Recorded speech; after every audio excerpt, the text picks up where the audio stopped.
کیس امروز یکی از جنجالی ترین کیس ها در تاریخ آمریکاست. در جریان این جنایتی که اتفاق میفته یک پادکست منتشر میشه و توی این پادکست خیلی از رازهای تاریک فاش میشه. رازهایی که واقعا مردم آمریکا رو بسیار شوکه میکنه. این پادکست بیش از 100 میلیون بار دانلود شد و تمام شنونده ها رو تبدیل کرد به کاراگاه‌های خصوصی که راجع به این پرونده بیشتر تحقیق کنن و به حقیقت پی ببرن.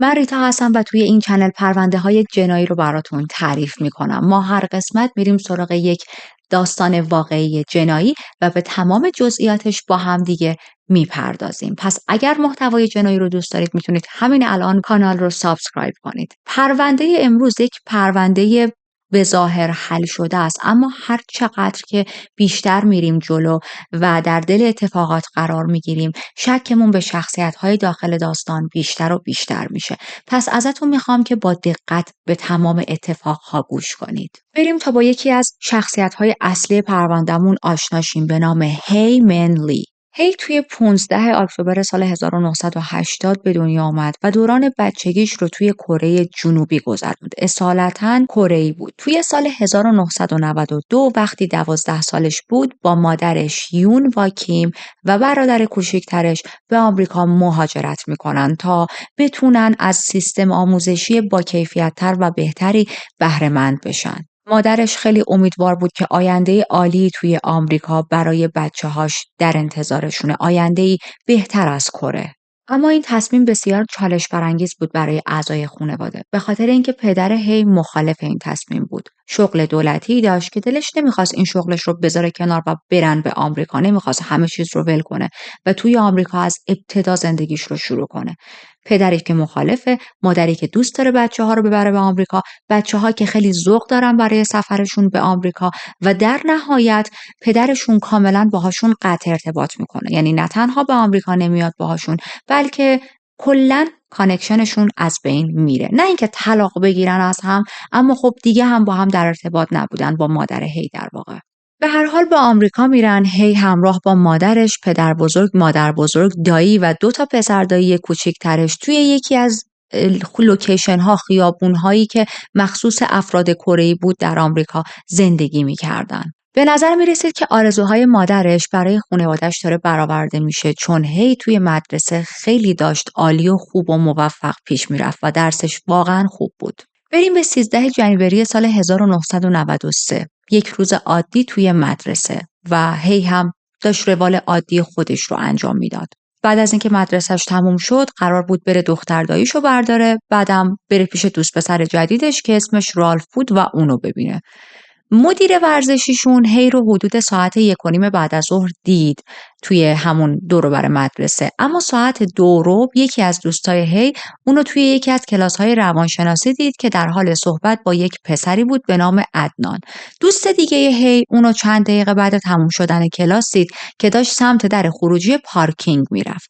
متاسفانه این آخرین باری بود که هی زنده دیده شد. آخرین تصویری که دوستاش ازش داشتن در حالی بود که یک دامن خاکستری 4 خونه و یک پلیور سفید به تن داشت. هی قرار بود دختر داییشو ساعت 3 از مدرسهش برداره. الان ساعت شده بود 3:30 و هنوز هی نرفته بود دختر داییشو برداره. خب این برای خانواده‌اش خیلی عجیب بود، به خاطر اینکه هی دختر بسیار مسئولیت پذیری بود و تا به حال پیش نیامده بود که حتی دیر برسه برای برداشتن دختر داییش، چه برسه به اینکه نیم ساعت گذشته باشه و هیچ اطلاعی نداده باشه، هیچ خبری ازش نباشه. برای همین با پلیس تماس میگیرن. میگن که اینجوریه، باید میرفته دختر داییشو برمی‌داشته، پیداش نشده. اما خب متاسفانه پلیس اصلا این تماس رو جدی نمیگیره.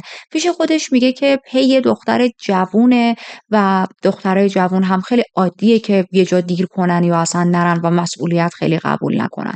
جوونه دیگه، بعد از چند دقیقه یا چند ساعت برمیگرده. اما خانواده هی مطمئن بودن این یک سر به هوایی از سمت هی نیست. هی به سر کارش هم نرفته بود. توی یک مرکز خریدی کار میکرد و همیشه توی ساعتهای شیفت کاریش حضور پیدا میکرد.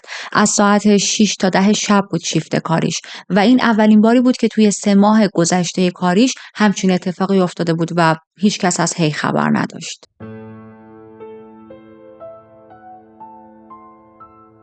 یه ذره دیگه میگذره و پلیس تصمیم میگیره که بالاخره پرونده هی رو بررسی کنه. با دوستای هی تماس میگیره، ازشون راجع به هی میپرسه، اما هیچ کس از هی خبر نداشت.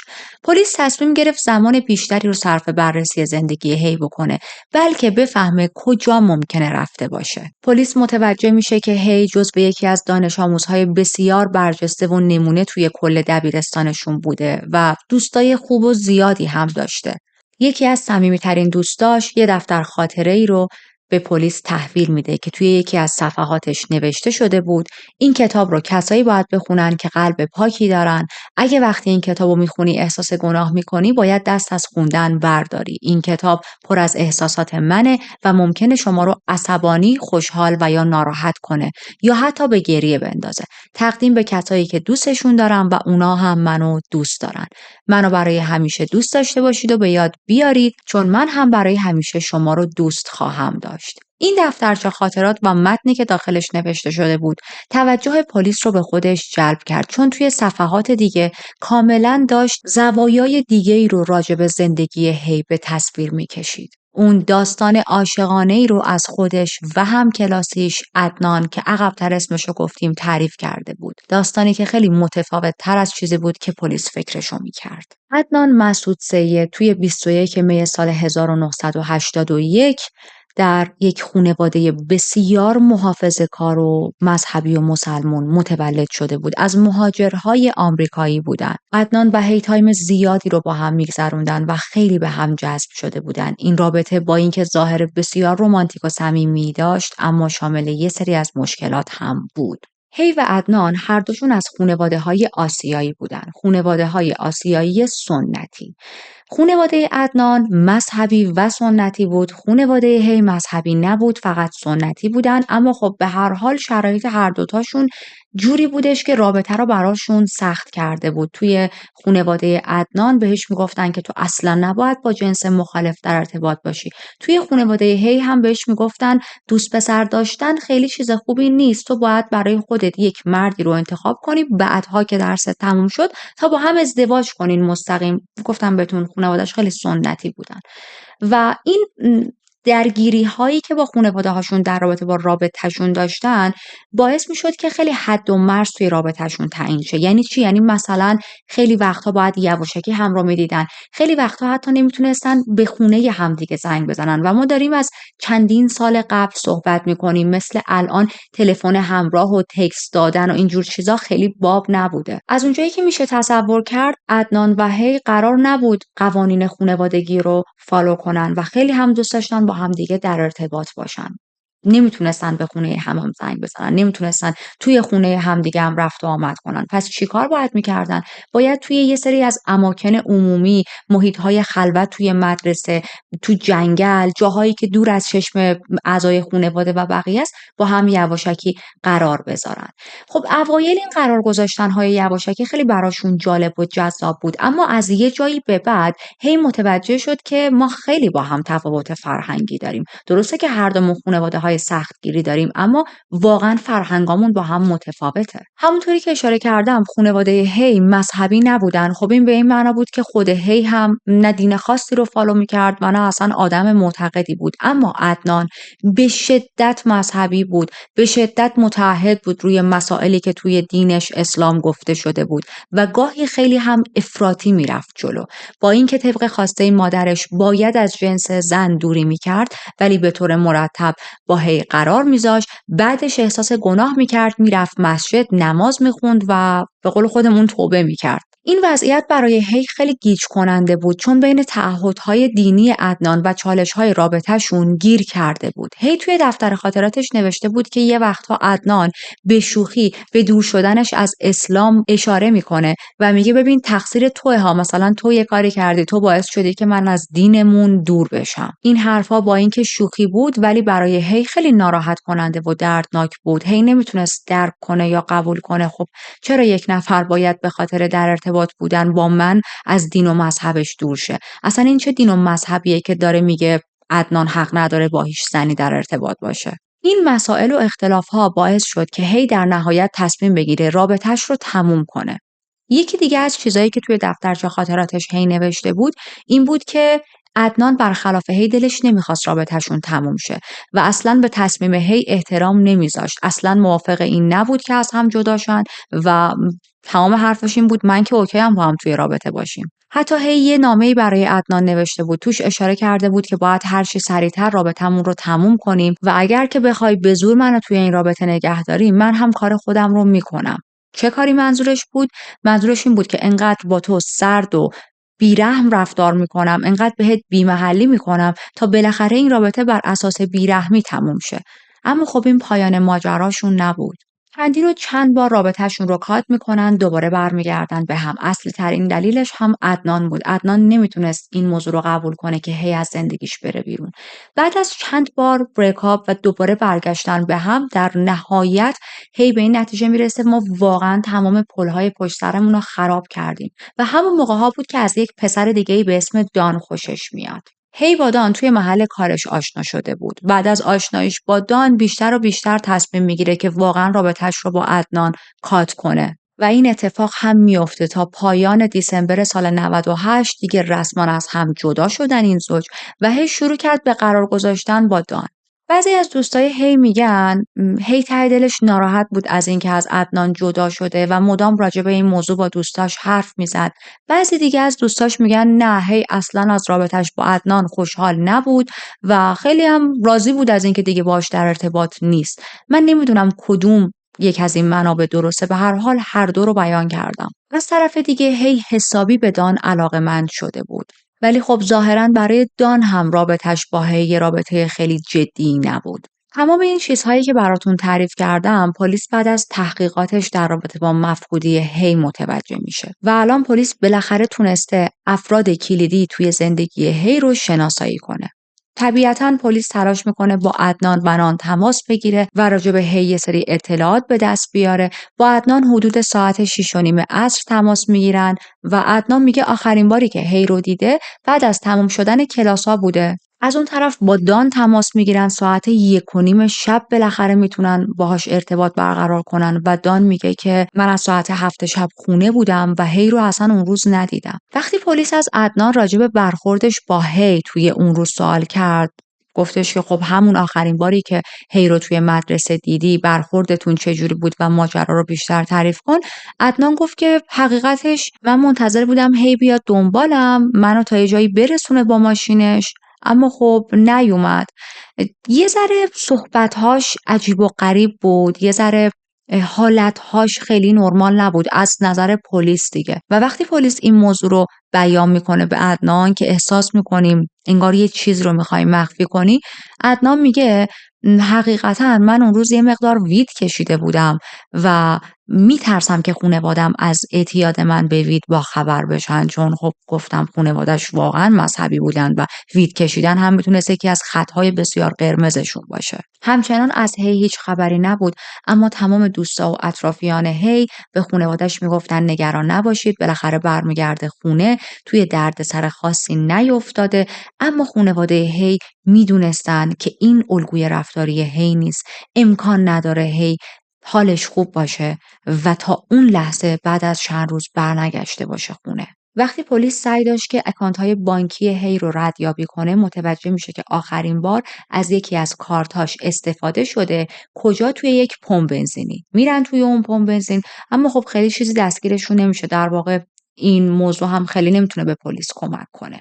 فردای اون روز یه سری سگ انسانیاب، زنده‌یاب یا حتی جسدیاب میبرن اطراف مدرسه هی، شروع میکنن به گشتن، اما اون سگا هم نمیتونن هیچ چیزی پیدا کنن، هیچ ردی از هی نبود.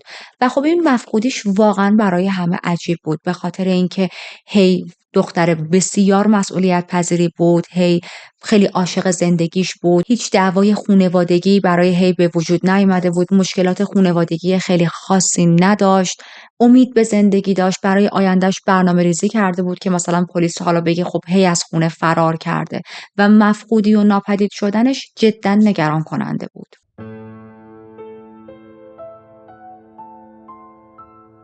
4 روز بعد پلیس یک تماسی از یک رهگذری دریافت میکنه. یه آقایی به پلیس زنگ میزنه، میگه من رفته بودم توی یک پارکی، دستشویی داشتم، میخواستم توی اون پارک دستشویی کنم و در کمال تعجب یک جسد رو توی اون پارک دیدم. این رهگذر به پلیس میگه وقتی صورت جسد رو نگاه کردم احتمال میدم برای یک زن 18 19 20 ساله باشه و کاراگاه‌ها و آسیب شناس به سرعت خودشون رو میرسونن به اون صحنه. تمام شب رو اونجا بودن تا هر نوع شواهد فیزیکی و سرنخی رو که میتونن پیدا کنن. جسد بعد از بررسی به عنوان جسد هی شناسایی شد. یک قبر کم عمقی کنده شده بود، جسدش رو اون تو انداخته بودن، لوکیشنش یه مقدار دورتر از یک جاده‌ای بود، پشت تنه یه درخت توی پارک جسد پنهان شده بود.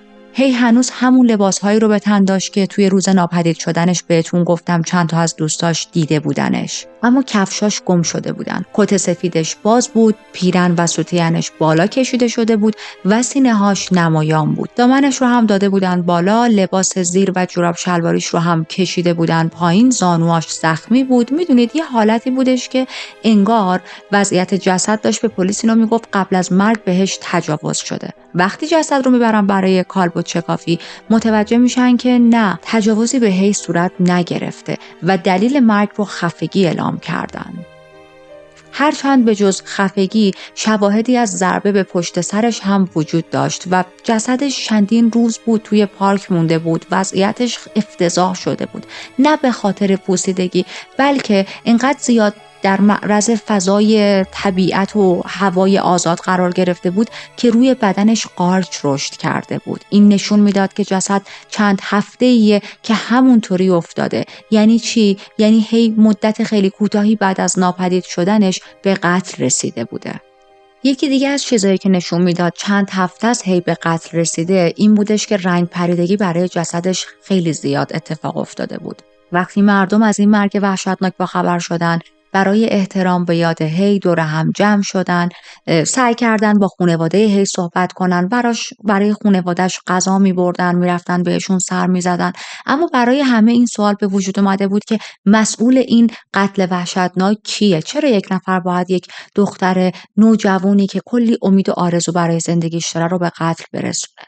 مراسم یادبود هی توی مدرسه برگزار شد، خانواده‌اش هم دعوت شدن تا توی اون مراسم همه حضور داشته باشن و توی 72 ساعت اولیه بعد از اینکه جسد کشف شده بود، هنوز هیچ مظنونی برای پلیس مشخص و شناسایی نشده بود.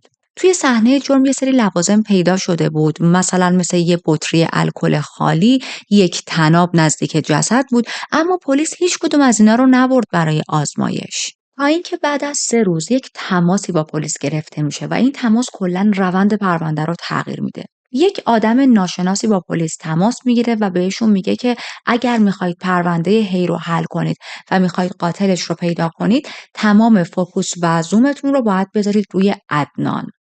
هیچ وقت گفته نشد که این تماس از سمت چه کسی گرفته شده، هیچ وقت ذکر نکردن، اما خب بر اساس این تماس پلیس کلاً زومش رفت روی عدنان.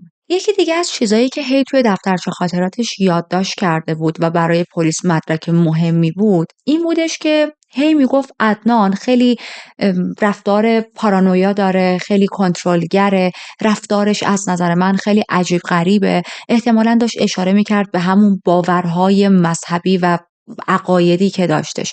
مثلا میگفتش، نوشته بودش در واقع که خیلی وقتها این رفتارش من رو اذیت میکرد، خیلی وقتها تلاش داشت که روابط من رو کنترل کنه.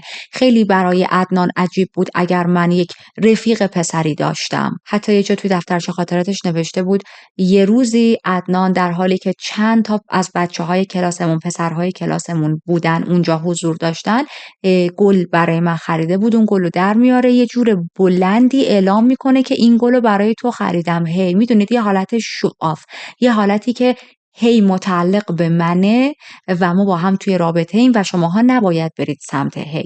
خب این رفتار عدنان خیلی از نظر هی عجیب بود و از کنترلگریش می اومد. من هم البته باهاش موافقم. یکی از معلمای هی توی دبیرستان گفت به پلیس که یه بار تو دیسمبر سال 98 هی بدو اومد پیش من، ازم کمک خواست که منو یه جا قایم کن. حالا من ازش وقتی پرسیدم چرا میخوای قایم شی، گفت دست عدنان میخوام قایم شم، دلم نمیخواد عدنان منو ببینه. با تعجب ازش پرسیدم چرا دوست نداری عدنان تو رو ببینه، مگه اتفاقی افتاده؟ گفت ما با هم به هم زدیم، جدا شدیم از هم و الان عدنان اصرار داره که با من صحبت کنه. من دلم نمیخواد دوباره وارد بحث و صحبت شیم و رابطمون با هم آغاز شه. هی برای عدنان توی یه دونه از این جداییاشون یک نامه‌ای نوشته بود که حالا من خیلی خلاصه‌شو بخوام بهتون بگم، تو این نامه داشت میگفت بابا برو دنبال زندگیت، برات بهترین چیزا رو آرزو میکنم، من از تو متنفر نیستم، من از تو بدم نمیاد، اما خب ما واقعا به درد هم نمیخوریم و همچین حرفهایی. و عدنان در جواب این نامه نوشته بود که اگر بخوای از من جدا شی من میکشمت. خب این تهدید خیلی افتضاحه، خیلی بده و واقعا نگران کننده است. اما کاراگاهان میدونستن برای نسبت دادن قتل به عدنان به مدارک خیلی محکمتری نیاز دارن. صرفاً روی یک نوشته نمیتونن اکتفا کنن. چند روز دیگه بیایم جلو، برسیم به ساعت 7:30 بعد از ظهر. کاراگاه‌ها با یکی از دوستای عدنان به نام یاسر تصمیم میگیرن که ملاقات کنن. یاسر و عدنان رفیق‌های بسیار صمیمی هم بودن و اصلا عادتشون بود که هر روز با هم دیگه به مسجد میرفتن. یاسر گفت از وقتی که عدنان و هی با هم بودن، رابطه دوستیش با عدنان خیلی کمرنگ‌تر شده بود. یعنی خود عدنان رابطه‌اش رو با من خیلی کمرنگ کرده بود. وقتی کارگاه ازش پرسیدن که آیا احتمالش هست عدنان قاتل باشه یا نه، یاسر یکم فکر میکنه و بعد میگه آره احتمالش وجود داره. یاسر در ادامه به پلیس میگه بعد از پیدا شدن جسد عدنان یه بار رفت دیدش و من ازش پرسیدم، یعنی در واقع یاسر داره میگه از عدنان پرسیدم که چی از قتل میدونی قاتل کی میتونه باشه، ولی عدنان در حالی که داشت بهم نگاه میکرد سرش رو انداخت پایین و هیچی نگفت. کارگاه از یاسر میپرسن اگر عدنان واقعا توی قتل دست داشته باشه، به نظرت ماشین هی رو کجا ممکنه قایم کرده باشه؟ چون خبری هم از ماشین هی نبود. یاسر گفت اگر عدنان این کارو کرده باشه احتمالاً ماشین هی رو برده انداخته توی یک دریاچه. بعد از این صحبت‌ها با یاسر، کارآگاه‌ها تصمیم می‌گیرن که برن تمام سوابق تماس‌های تلفنی عدنان رو بررسی کنن و بعد از بررسی به یک شماره‌ای میرسن، شماره‌ای که متعلق به یک پسر دیگه بود به نام جی وایلدز. همین بررسی سوابق تلفنی عدنان میشه یکی از عوامل کلیدی توی این پرونده. جیل یک دانش آموز 19 ساله بود که سال 98 توی همون دبیرستانی که هی و عدنان درس میخوندن فارغ التحصیل شده بود. دوست دختر جی توی دفترچه خاطرات هی اسمش اوورده شده بود. اسم دوست دخترش استفانی بود. اتفاقا دوست دختر جی هم خیلی دختر معروفی بود. یک بار ملکه جشن فارغ التحصیلی شده بود. و حالا خود جی شخصیتش چطوری بود؟ چارلی خودش اومده رفته اونور خوابیده، اسباب بازیشو آورده گذاشته پیش من، فکر کنم واسه اینه که تنها نباشم. آره میخواستم شخصیت جی رو براتون بگم. جی یک مقدار کرکترش متفاوت بود از بقیه بچه‌ها. کرکتر شوخی داشت، کرکتر تقریباً بانمکی داشت به گفته بقیه، اما یک سری از رفتارهاش و موقعیت‌های کاریش، روشی که پول در می آورد باعث می شد تا بقیه ازش دوری کنن. مثل این که جی توی یک مغازه‌ای کار میکرد که لوازم سکسی و مخصوص بزرگسالان توی اون مغازه فروخته میشد. همینطور خیلی ها میدونستن جی دراگ دیلر هم هست و مواد بین بقیه پخش میکنه. خب به خاطر کارش توی اون سکس شاپ و اینکه مواد بین بقیه پخش میکنه خیلی اعتبار خوبی هم بین بقیه بقیه دانش آموزها و کلا مردم اون جامعه نداشت و خیلی از دانش آموزها از جی فاصله میگرفتن. اما عدنان گاهی اوقات باهاش وقت میگذرون و ازش وید میخرید. کارآگاه‌ها دوباره میرن سراغ عدنان، بهش میگن تو جی رو میشناسی؟ میگه آره، ما بعضی وقتا با هم میریم دوچرخه سواری میکنیم، بعضی وقتا شعبده بازی انجام میدیم، یاد میگیریم ماجیکا و تریک هاشو، گاهی هم با هم دیگه وید میکشیم یا من خیلی وقتا ازش وید میخرم. ولی خب یهو ممکنه تایم خیلی طولانی هم رو نبینیم، یعنی دوست صمیمی من نیست جی. الان جی هم اسمش توی لیست مظنونینی هست که پلیس باید بره باهاش صحبت کنه، اما قبل از اونا یک دختری به نام جنیفر که اونم یکی از همکلاسی‌های همه اینا بود با پلیس تماس میگیره و یک حرف عجیبی میزنه. جنیفر دوست دختر جی نبود، اما تقریبا ارتباطشون با همدیگه صمیمی بود و بیشتر وقتشون رو با هم میگذروندن. اطلاعات شوکه کننده‌ای که جنیفر به نیروی پلیس میده به معنای واقعی روند پرونده رو تغییر میده و عوض میکنه. جنیفر به پلیس میگه همون روزی که هی مفقودیش اعلام شده بود من جی رو دیدم و جی حرف عجیبی بهم زد. بهم گفت عدنان بهم گفته که هی رو به قتل رسونده. میگه حتی دوروبر بعد از ظهر بود، جی پیش من بود، تلفن من رو گرفت، رفت اونور یه زنگی زد. حالا نمیدونم مثلا این تماسی که گرفت با تلفن من بود یا با تلفن خودش بود، فقط گفت تلفن تو نیاز دارم و خب من تلفنمو بهش دادم تا تماس بگیره. بعد تلفنمو داد بهم، رفت. دوروبر ساعت 8 شب بود. یه تماس از جی داشتم، ازم خواست تا برم توی پارک ببینمش، گفت میخوام یه چیزی رو بهت بگم. من رفتم به اون پارک، جی تا منو دید گفت یه چیزی روی دلم خیلی داره سنگینی میکنه، باید بهت این حرف رو بزنم، به هیچ کس دیگه این نمیتونم بگم، من باید این حرف رو به یک آدم قابل اعتماد تو زندگیم بزنم. و وقتی من بهش گفتم باشه اوکی میتونی به من اعتماد کنی، داستان چیه؟ گفت عدنان به من اعتراف کرده که هی رو کشته و من خیلی ناراحتم از اینکه اینو شنیدم، این خبر رو میدونم. بعد از این حرفایی که جنیفر به نیروی پلیس زده، الان دیگه کاراگاه‌ها مطمئنن که 100% باید برن جی رو پیدا کنن و با اون هم صحبت کنن و ببینن آیا خود جی واقعا این حرفا رو به پلیس میزنه. این کارو هم میکنن، تماس میگیرن و جی قبول میکنه که کمال همکاری رو با کاراگاه‌ها انجام بده.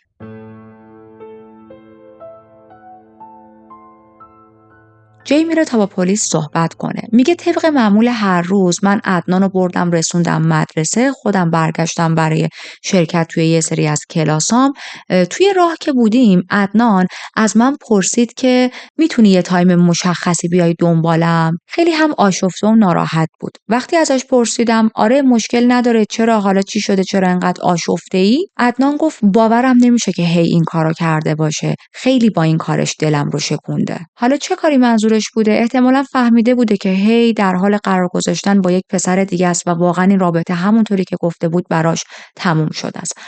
عدنان در ادامه به جی گفته بودش که من این هرزه رو به خاطر کاری که کرده میکشم. بعد از این صحبت‌ها من عدنان رو جلوی مدرسه پیاده کردم. دوروبر ساعت 3 و 4 بعد از ظهر بود که با من تماس گرفت و گفتش که برم دنبالش. من رفتم دنبالش.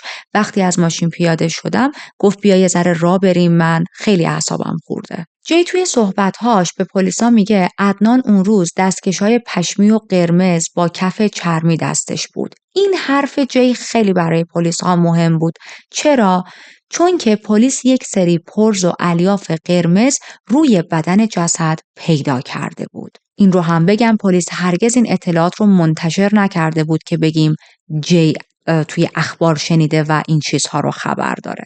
جی در ادامه میگه همطوری که داشتیم با عدنان راه میرفتیم و خب خیلی آشفته و کلافه و ناراحت بود، من ازش پرسیدم چی شده پسر، چرا انقدر ناراحتی، چرا انقدر کلافه‌ای؟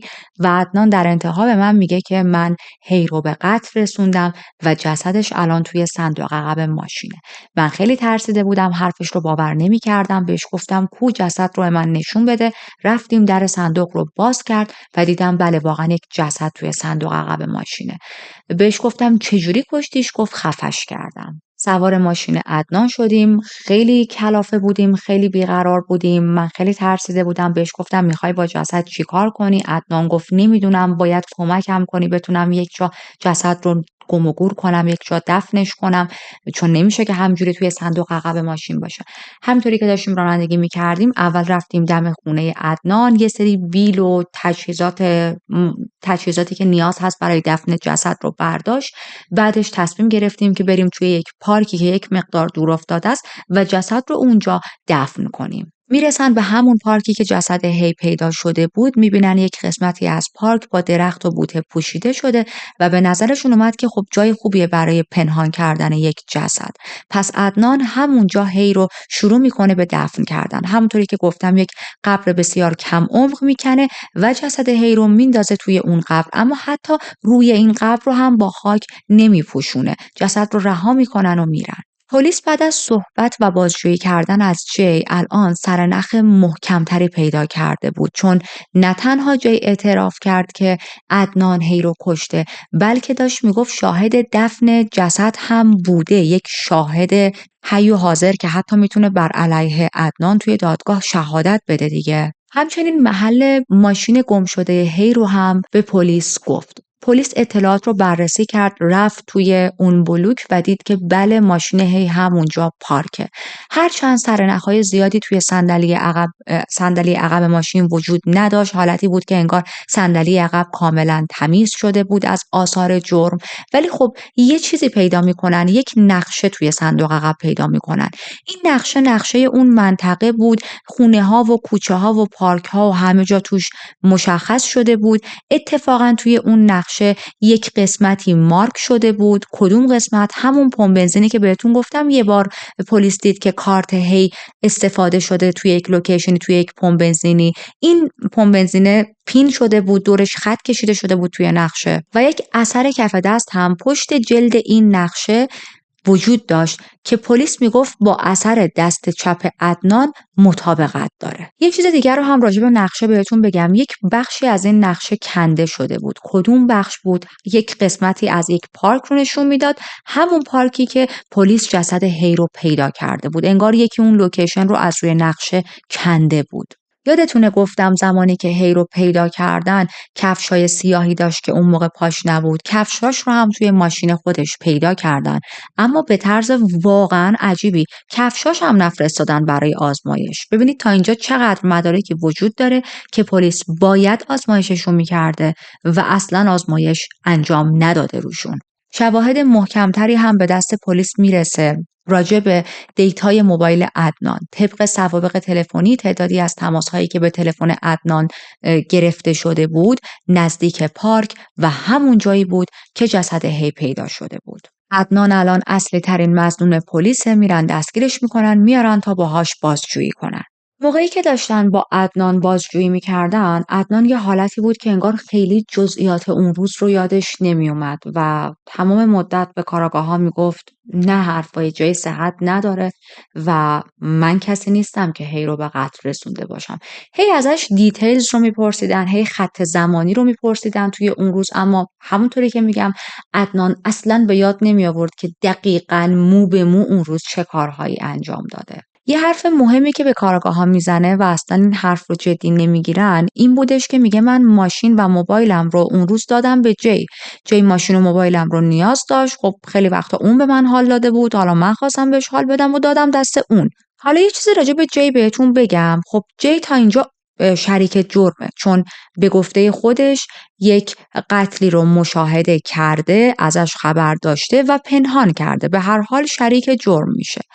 با دادستانی معامله کرده که من همه چیز رو بهتون میگم، اما شما هم باید جرم خیلی سبکتری برای من در نظر بگیرید. حتی قبول میکنه به عنوان یکی از اصلی ترین شاهدها بیاد و مو به موی حرفهایی که زده رو توی دادگاه مجدد بر علیه عدنان استفاده کنه و بگه. پلیس هم قبول میکنه، قرار میشه اصلا به جای اینکه بهش حکم زندان بدن، یعنی اصلا حبس نگیره، 2 سال فقط تحت نظر باشه. مادر عدنان تمام مدت به پلیس ها میگفت اشتباهی رخ داده و من مطمئنم پسرم قتلی مرتکب نشده. پسر من خیلی بچه خوبیه، مسلمون، مسجد میره، با اعتقاد و خدا باوره. چطور امکان داره یه همچین شخصیتی قتل مرتکب شه؟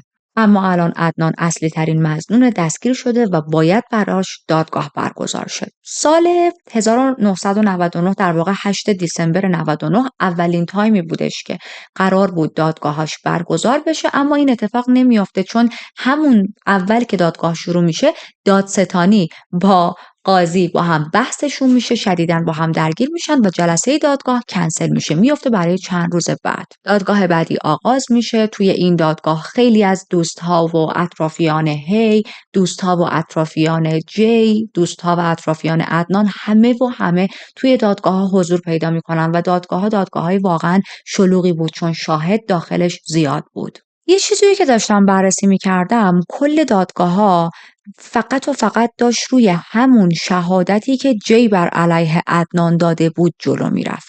بهتون گفتم در طول پرونده مدارکی وجود داشت که پلیس اصلا بررسی نکرده بود، ولی تا اونجا جی برگشت گفت اینطوریه، من دیدم عدنان همچین قتلی انجام داد، به من اعتراف کرد و همه چیزایی که واسهتون تعریف کردم، پلیس همون خطو گرفت تا انتها همونو ادامه بده. جنیفر توی دادگاه ها میاد میگه که جی به من گفته بودش که عدنان بهم اعتراف کرده، من هی رو خفه کردم و جسدش الان توی ماشینمه. تمام حرفایی که به پلیس زده بود رو توی دادگاه هم میزنه، شهادت میده. اما موقعی که به شهادت های جی میرسه، حرفهاش توی دادگاه با حرفهایی که توی اتاق بازجویی با کاراگاه ها زده بود متفاوت بود. بعضی چیزاها تغییر داده میشد توی صحبتاش، مثل اینکه گفته بود عدنان یه جایی جسد هی رو بهش نشون داده و بهش گفته که باید توی دفن جسد این دختر به من کمک کنی. بعد دوباره یه جایی میگفته که نه، من که کمکش نکردم، که عدنان خودش رفت هی رو دفن کرد.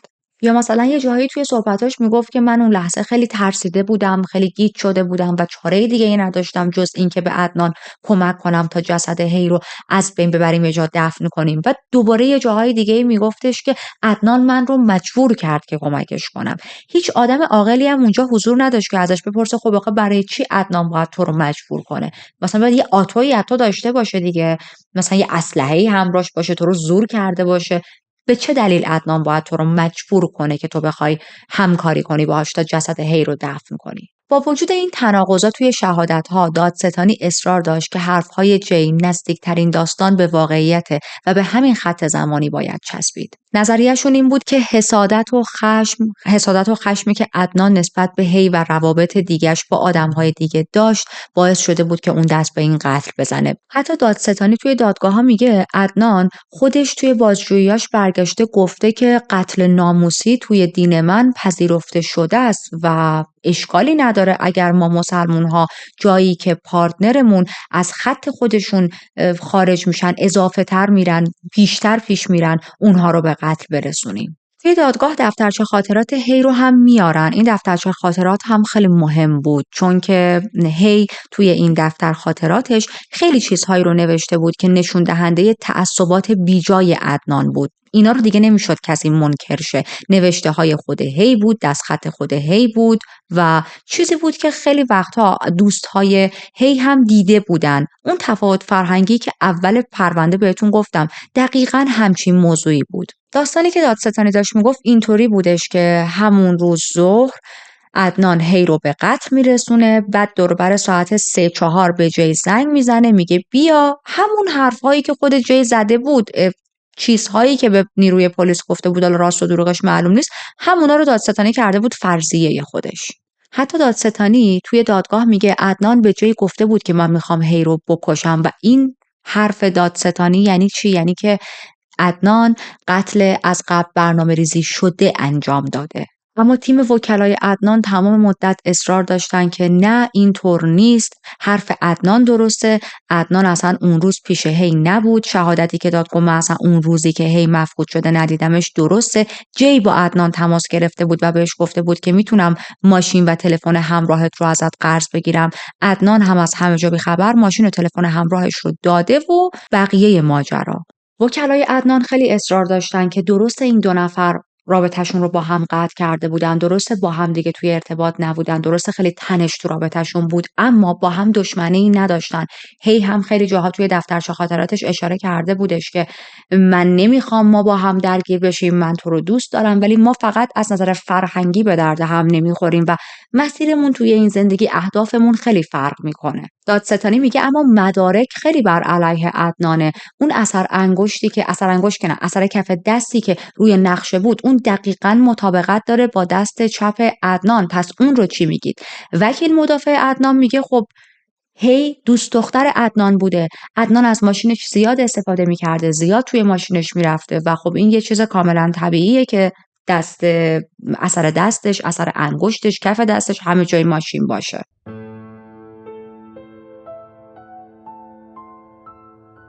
برسیم به 25 فوریه سال 2000. بعد از 6 هفته جلسات محاکمه و دادگاه و 2 ساعت مشورت هیئت منصفه تصمیم میگیرن که عدنان مجرمه. اون به حبس ابد با گذراندن حداقل 30 سال و بعد درخواست زدن برای آزادی مشروط محکوم شد.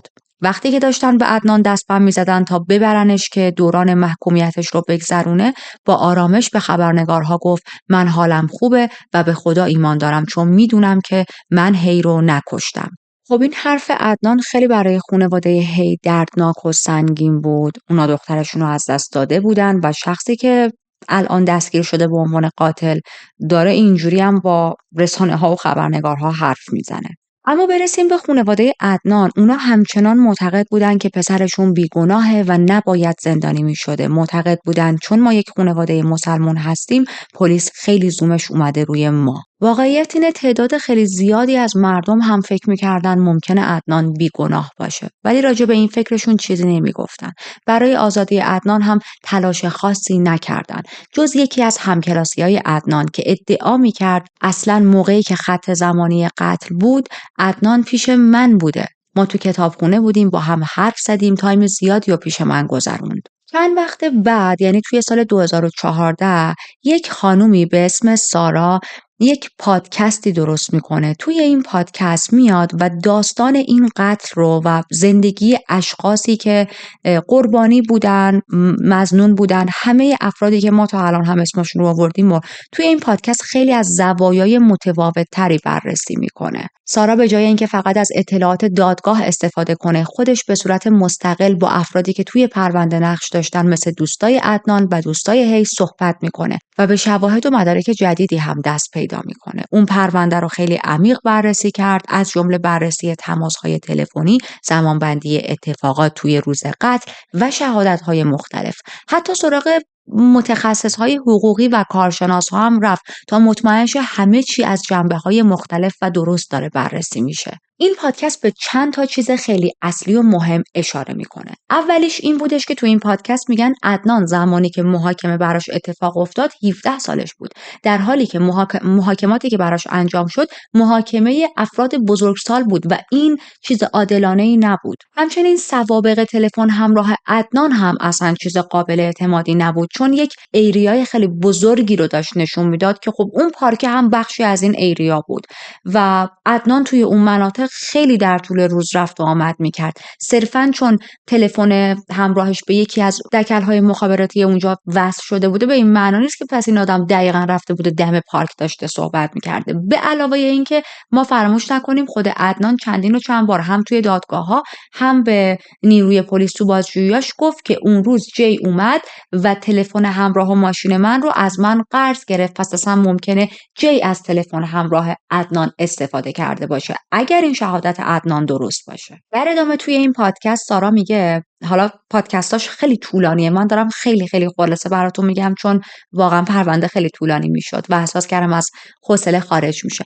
توی این پادکست گفته میشه که پلیس مدارکی که پیدا کرده اصلا درست حسابی بررسی نکرده. مدارکی که تو صحنه جرم پیدا کرد، حتی ماشین هی رو وقتی پیدا کردن اونقدر درست و دقیق بررسی نکردن. کلا اصلا انگار با آزمایشگاه فرستادن لوازم رو به آزمایشگاه فرستادن بیگانه است نیروی پلیس در این پرونده. و همینطور این که میگن پلیس و دادستانی از همون ابتدا تمام فوکوس و زومشون روی این بود که به یک خط زمانی بچسبن، اون هم عدنان بود و هیچ کدوم از مظنونین دیگه در این پرونده رو اصلا جدی نگیرن. بعد از منتشر شدن این پادکست، اسمش هم سریاله، اگر که خودتون علاقه دارید میتونید برید دانلود کنید و گوش کنید. همونطوری که اول اینترو گفتم تعداد خیلی زیادی از آدم‌ها گوش میدن به این پادکست، خیلی جنجال به پا میشه، خیلی از طرز فکرها، نظرها برمیگرده. و چند سال بعدش یک پادکست دیگه‌ای هم در این رابطه ساخته میشه. این پادکست اشاره اصلی، فوکوس اصلیش روی محکومیت‌های ناعادلانه‌ای بود که توی آمریکا اتفاق میافتاد و به پرونده‌های مختلف، به ناعدالتی‌هایی که اتفاق افتاده بود برای آدم‌های مختلف اشاره کرده بود. یکی از این پرونده‌ها عدنان بود. توی سال 2016 یک نویسنده یک کتابی راجع به عدنان می‌نویسه و اسم این کتاب جستجو برای حقیقت و عدالت بود. این کتاب هم تبدیل میشه به یکی از پرفروش‌ترین کتاب‌های نیویورک تایمز در اون سال. در حالی که این پادکست ها، مستندها و کتاب ها داره ساخته میشه و نوشته میشه و باعث شدن که موج حمایتی بزرگی برای آزادی عدنان درست شه، ولی بخشی از مخاطب ها حس میکردن که پادکست ها و مستندها جهتگیری داشتن و بیشتر میخواستن فقط طرف عدنان رو بگیرن تا اینکه واقعا همه شواهد رو بررسی کنن. خیلی از آدم‌ها معتقد بودن مظنونین دیگه‌ای هم در این پرونده وجود داشته، اما پلیس به هیچ کدومشون هیچ اشاره‌ای نکرده. اصلا ذره‌ای وقت نذاشته تا اونا رو هم بررسی کنه. به علاوه این که جی تنها کسی بود که از همون ابتدا تصمیم گرفت با پلیس همکاری کنه و اومد راجع به قتل صحبت کرد. جزئیاتی رو داشت به پلیس میداد که فقط و فقط قاتل یا قاتلین میدونن، مثل همون پرس‌های قرمزی که راجع به اون دستکش بهتون گفتم. و پلیس هیچ وقت به خودش این فکر رو نکرد که چطوریه که جی این چیزها رو میدونه. میدونید چی میخوام بگم؟ تنها کسی که تو این پرونده اومد راجع به قتل صحبت کرد خود جی بود و داشت اینها رو مینداخت گردن یکی دیگه. حالا مشخص نیست واقعا جی داشته درست میگفته، واقعا عدنان قاتله، یا اینکه نه، جی خودش یه کاری کرده، جی خودش یک قتلی انجام داده و اینجوری با پلیس معامله کرده و همه رو انداختن گردن عدنان. در ادامه ساخت این پادکست ها و مستند ها و نوشتن اون کتاب، خب خیلی از صحبت ها و بازجویی های جی پخش میشه، منتشر میشه. تمام مدت بازجویی های جی رو با پلیس اگر شما هم برید مشاهده کنید میبینید بسیار متفاوته حرفهاش تو بازجویی ها با اون چیزهایی که توی دادگاه داده. من همیشه گفتم تغییر داستان همیشه مشکوکه. اگر یک نفر داره حقیقت رو میگه نیازی نداره انقدر داستانش تغییر کنه، چون حقیقت یک خط رو داره، یک مسیر رو داره. حقیقت که هی عوض نمیشه. اما جی توی بازجوییاش یه جزئیات دیگه ای میگفت، روزهای دادگاه چیزهای متفاوت تری رو به بقیه ارائه میداد. حالا خب این سوال برای مخاطب پیش میاد که اوکی، اگر عدنان قاتل نبوده و جی شخصی بوده که قتل رو انجام داد و انداخته گردن عدنان، انگیزش چی بوده؟ بذارید بهتون بگم. اون زمان یک برنامه‌ای وجود داشت که میومد روی کیس های حل نشده کار میکرد و اگر کسی میتونست اطلاعات مفیدی در رابطه با پرونده های جرم و جنایتی که هنوز مظنونی، هنوز قاتلی براش پیدا نشده در اختیار بذاره، بهشون جایزه میدادن. این جایزه اون زمان $3750 بود و خب جی همین کارو کرد. جی اومد به پلیس اطلاعات داد و $3750 جایزه رو هم از اون برنامه دریافت کرد. خب این خودش میتونه یک انگیزه خیلی خوبی باشه. طبق این نظریه جی مشتاق بود تا این پول رو به دست بیاره و باهاش یک موتورسیکلت بخره. اتفاقا این کار رو هم میکنه. یه چیز عجیب دیگه که بررسی شد توی این پرونده، برای خود من خیلی جالب بود، بهش توجه کردم. نوارهای بازجویی جی رو وقتی بررسی میکنید شما یه جاهایی میبینید وقایع و اتفاقها دارن جابجا میشن و همون موقع مکس های طولانی توسط جی اتفاق میفته و انگار وقتی که این کار رو میکرده صدای یک ضربه میشنیده، با صدای ضربه سریع اظهاراتش رو اصلاح میکرده. میدونید انگار که یهویی یک چیزی یادش بیاد. یا اگر بخوام خیلی راحت تر بهتون بگم، ممکنه کاراگاهایی که از جی داشتن بازجویی میکردن تو یادآوری اطلاعات راهنماییش کرده باشن. انگار یک متن آماده شده راجع به داستان پرونده وجود داشته که جی باید طبق اون متن اعتراف میکرده و جایی اگر متن رو یادش میرفته یا اشتباه میگفته، ضربه‌ای به میز زده میشده تا جی دوباره به یاد بیاره و داستان رو تغییر بده. یه موضوع دیگه که اصلا توسط پلیس بررسی نشد، در واقع بگم یکی از اشخاص مهم در این پرونده که اصلا پلیس به عنوان شاهد توی دادگاه ها نخواستش، یکی از دوست دخترهای سابق جی بود. این دوست دختر سابق جی بعدها میگه من به هیچ عنوان به جی اعتماد نداشتم. جی اصلا آدم باثباتی نبود. خیلی وقتها که مواد مخدر مصرف میکرد یا وقتی که خیلی مست میکرد رفتار بی‌ثباتی از خودش نشون میداد. حتی گاهی اوقات رفتار خطرناک، دعواهای شدید را مینداخت و من سر همین چیزها ارتباطم رو باهاش قطع کردم. خب جی هم میتونه یک مظنون اصلی باشه، اما چرا هرگز توسط پلیس بررسی نشد؟ جی بعد از تموم شدن دادگاه‌های عدنان به کالیفرنیا کلا منتقل میشه، نقل مکان میکنه تا اونجا زندگی کنه. اما توی یک مصاحبه دیگه ای باز یک حرف متفاوتی به یکی از مجریها میزنه. میگه که آره، من به عدنان ماریجوانا میفروختم و اومد به من گفتش که اگر توی دفن جسد هی به من کمک نکنی، من میرم به پلیس تو رو لو میدم که تو یک دراگ دیلری، و من هم چاره ای نداشتم جز این که بهش کمک کنم. خب این هم یک بعد جدید بود، یک حرف جدید بود از سمت جی که نه تا حالا به پلیس ها گفته بود، نه توی دادگاه ها گفته بود و الان داشت به این پادکست، به این به اصطلاح مجری توی این برنامه بیان میکرد. جالبه که چند سال بعد وقتی با جی دوباره مصاحبه شد مجدد داستانش رو عوض میکنه. میگه جسد هی رو توی خونه عدنان دیده بودم، ولی جی قبلا گفته بود که جسد رو توی صندوق عقب ماشین دیده بود، اگر خاطرتون باشه. حالا مشخص نیست جی داشته دروغ میگفته یا خود پلیس داستان رو دستکاری کرده بوده و توی دادگاه از زبون جی اینطوری گفته که جی شهادت داده ماشین رو توی صندوق دیده. اون واقعا مشخص نیست. من به پلیس هم در این پرونده اعتماد ندارم. به هر حال چیزی که این وسط قطعیه اینه که اظهارات جی کاملا معتبر نیست. اما نفر بعدی که توی صف مظنونا بود و این آدم رو هم پلیس اصلاً بررسیش نکرد، دوست پسر هی تو اون زمان بود، همونی که دان صداش میکردن.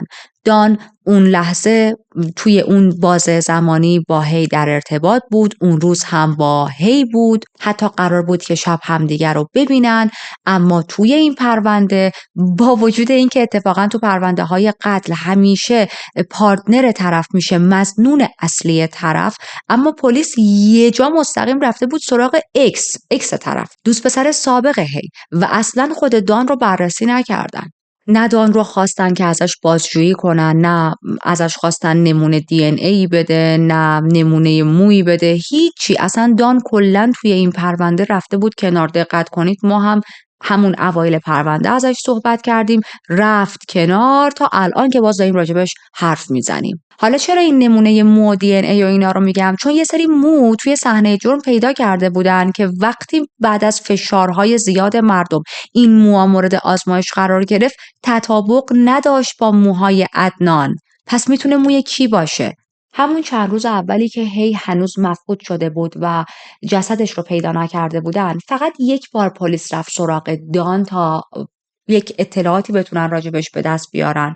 رفتن با مادرش صحبت کردن و مادرش گفت که نه، توی اون بازه زمانی که دان اصلا سر کار بوده. خود دان هم به پلیس همینو گفت من که سر کار بودم. اما بعدها مشخص میشه، بهتره بگم گندش در میاد، که اصلا اون شرکت متعلق به مادر دان بوده. شما مادرت صاحب شرکت باشه، خب طبیعتا میتونی تمام خط زمانی ها رو دروغ بگی، جابجاشون کنی، الکی بگی، کاری نداره برات. و حتی این رو هم میشه گفت مادر دان هم شخص معتبری نبوده برای اینکه راجع به بچهش صحبت کنه، بگه که آره این شرکت بوده. تو مادرش هستی، باید میرفتن با همکارهای دان صحبت میکردن. توی اون پادکست هایی که توسط سارا و بعدش افراد دیگه، مستندسازهای دیگه ساخته شد، یکی از همکارهای دان به عنوان یکی از مهمونهای این برنامه ها حرف عجیبی میزنه. این حرف هم برای من جالب بود، من لازم میدونم براتون ذکر کنم. میگه چند روز بعد از گم شدن هی من دان رو دیدم که یکی از بندای انگشتش به شدت زخمی شده بود و وقتی ازش پرسیدم که چرا همچین زخم عمیقی روی دستت به وجود اومده، بهم گفتش که داشتم کار میکردم، بر اثر کار این زخم درست شده. درسته که هی با چاقو نمرده، درسته که بر اثر خفگی مرده، اما خب چه میدونیم، شاید یک چاقویی توی صحنه جرم بوده. هی میخواسته مقاومت از خودش نشون بده و در اثر مقاومت خودش تونسته یک آسیبی به دان وارد کرده باشه، اگر واقعا دان شخص مهاجم یا قاتل باشه. اما خب هیچ کدوم از این مسائل رو پلیس بررسی نکرد. به هر حال عدنان تا سال 2015 همینطوری داشت تجدید نظر میزد، داشت میگفت دادگاه‌های من عادلانه نبوده، اعلام بیگناهی میکرد و انقدر این کارو میکنه که توی همون سال یک قاضی تصمیم میگیره براش دادگاه جدیدی رو برگزار کنن. دلیل اصلیش ناکارآمدی وکیل اول عدنان بود، همون وکیلی که توی دادگاه‌های اولش اومد و از عدنان دفاع کرد. خب مسلما خانواده هی خیلی از این تصمیم عصبانی و ناراحت بودن و 100% عدنان رو مسئول قتل دخترشون میدونستن. توی سال 2018 دولت میاد یک معامله‌ای به عدنان پیشنهاد میده. میگن که اگر به قتل اعتراف کنی 4 سال دیگه هم توی زندان میمونی، یعنی الان که سال 2018 تا سال 2022 توی زندان میمونی، به قتل اعتراف کن تا 2022 توی زندان بمون و بعد 2022 میتونی آزاد شی. حتی عدنان یک گزینه دیگه ای داشت که اون گزینه رو هم بهش پیشنهاد ندادن. چه گزینه‌ای؟ عدنان میتونست این گزینه رو داشته باشه که بدون اعتراف به جرمش توی دادگاه حاضر بشه و بگه که حاضرم به خاطر تخفیف مجازات مجرم شناخته شم. گرفتید چی شد؟ یعنی این که عدنان بره تو دادگاهاش بگه که من گناهکار نیستم، اما به خاطر اینکه میخواید بهم تخفیف بدید قبول میکنم که گناهکارم و حالا یک تخفیفی در حکم من بدید. این با این که طرف بیاد بگه من 100% بله گناهکارم فرق میکنه. خب این آپشن رو هم بهش ندادن و عدنان بعد از ذره بررسی اون آپشن اولیه رو رد میکنه که 4 سال بیشتر باشه، قبول کنه گناهکار 4 سال بیشتر توی زندان باشه. میگه نه، من قتل انجام ندادم، قبول هم نمی‌کنم که این قتل رو بگردم بگیرم. بعد از رد کردن این پیشنهاد بالاخره توی سال 2022 دادستانی و قاضی‌هایی که روی این پرونده بودن موافقت کردن که آزمایش‌های جدید DNA انجام شه در رابطه با این پرونده و یه قانون جدید توی این ایالت به وجود بیاد، اونم این که حکم کسایی رو عوض میکنه که موقع ارتکاب جرم زیر 18 سال بودن و الان حداقل 20 سال رو حبس کشیدن. بالاخره توی 14 سپتامبر سال 2022 بر اساس تلاش زیاد وکلاش که داشتن به طور رسمی از قاضی درخواست میکردن که محکومیت عدنان رو لغو کنه، به نتیجه میرسه. اونا میگفتن که توی سال 2000 یعنی 22 سال پیش نیروی پلیس و دادستانی یک سری از شواهد رو یا اصلا درست و حسابی بررسی نکرده و یا قایم کرده و همون صحبتی که بهتون گفتم انگار که داشتن به جی و یه سری از افرادی که توی این پرونده دخیل بودن نخ میدادن. بالاخره عدنان بعد از 23 سال حبس به خاطر قتل هی آزاد شد. عدنان الان 41 ساله است. بعد از آزادی از زندان یه مدت بازداشت خونگی با نظارت GPS داشت. از اون طرف خانواده هی خیلی ناراحت بودن. وکیل خانواده هی وقتی که با رسانه ها صحبت میکرد میگه که ما خیلی ناراحتیم که عدنان تونسته انقدر راحت از زندان بیاد بیرون. اون قرار بود تا ابد توی زندان بمونه و به خاطر قتلی که انجام داده دیگه دوباره محاکمه نمیشه. عدنان به جای اینکه از جامعه طرد شه به عنوان یک قاتل، الان تبدیل شده به یک سلبریتی بین المللی.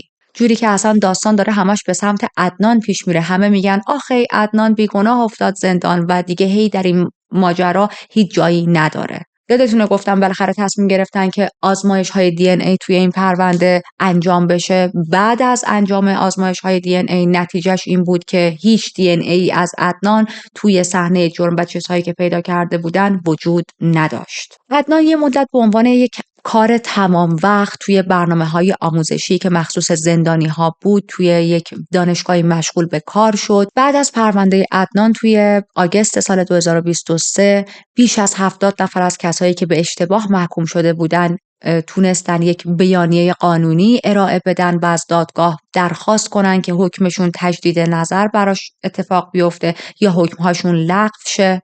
مدتی بعد عدنان یک کنفرانس خبری توی زیرزمین خونه والدینش برگزار کرد. توی صحبت‌هاش درباره قتل هی صحبت کرد. گفتش که موضوع من یا هدف من از صحبت راجع به این مسائل فقط تبرئه کردن خودم نیست، بلکه به دنبال عدالت برای هی و خانواده‌اش هم هستم. چرا که قاتل هی من نبودم و قاتلش داره برای خودش آزادانه و راحت توی این دنیا میچرخه. من داشتم ویدیوهاشو بررسی می‌کردم. توی این صحبت‌ها و جلساتش خیلی آروم بود. حتی خیلی جاها صحبت‌هاش احساسی میشد. در رابطه با سوء رفتارهای دادستانی توی سال 2000 توی این پرونده خیلی صحبت میکنه. میگه که خیلی جهتگیری داشتن به سمت من. اصلا مظنونین دیگر رو چک نکردن. میگه من به ناحق محکوم شدم و دادستان کل باید یک تحقیق کامل در مورد این پرونده از ابتدا تا انتها انجام بده تا بتونه قاتل واقعی هی رو دستگیر کنه.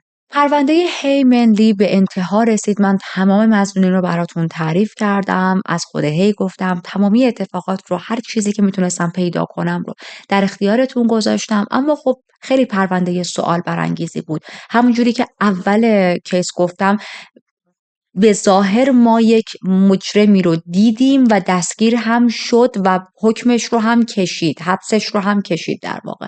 اما خب نظر شما چیه؟ شما موافقید؟ به نظر شما عدنان واقعا قاتل هی بود یا اینکه فکر میکنید شخص یا اشخاص دیگه‌ای در این جرم دست داشتن؟ یا حتی میشه این فکر رو کرد ما دیدیم خیلی اوقات پسرهای نوجوان به خصوص گروهی مرتکب جنایت میشن. نمیدونم، اینا همه نظری است و خیلی برای من جالبه نظرهای شما رو بخونم. اما قبل از تموم کردن پرونده لحظه‌ای با من باشید تا در رابطه با هی گپ خیلی کوتاهی بزنیم. هی مینلی دختری بود پر از شور و شوق زندگی. صدها برنامه و آرزو برای آیندهش چیده بود که متاسفانه نتونست هیچ کدوم رو عملی کنه. قاتل یا قاتلین هی بیرحمانه زندگی اون رو به پایان رسوندن و سوالات زیادی رو توی ذهن مردم ایجاد کردن که دقیقاً چه کسی یا چه کسانی مرتکب چنین جنایتی شدن. اما اون چیزی که مشخصه اینه که هی میتونست مثل میلیون ها انسان دیگه الان زنده باشه، در حال رسیدن به آرزوهاش باشه و هرگز اسمش در چنل های جنایی قرار نگیره. یادش زنده و گرامی.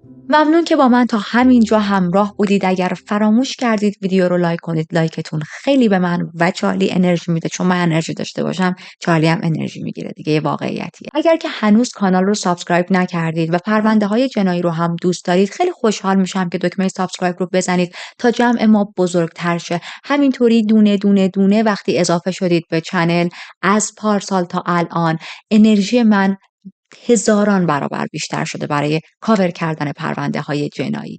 حتما یادتون باشه واسه من کامنت بذارید. من دیگه باید برم. آقای چارلی دوست داره بره تو جاش بخوابه، ببرمش توی جاش. مواظب خودتون باشید تا پرونده بعدی. بدرود.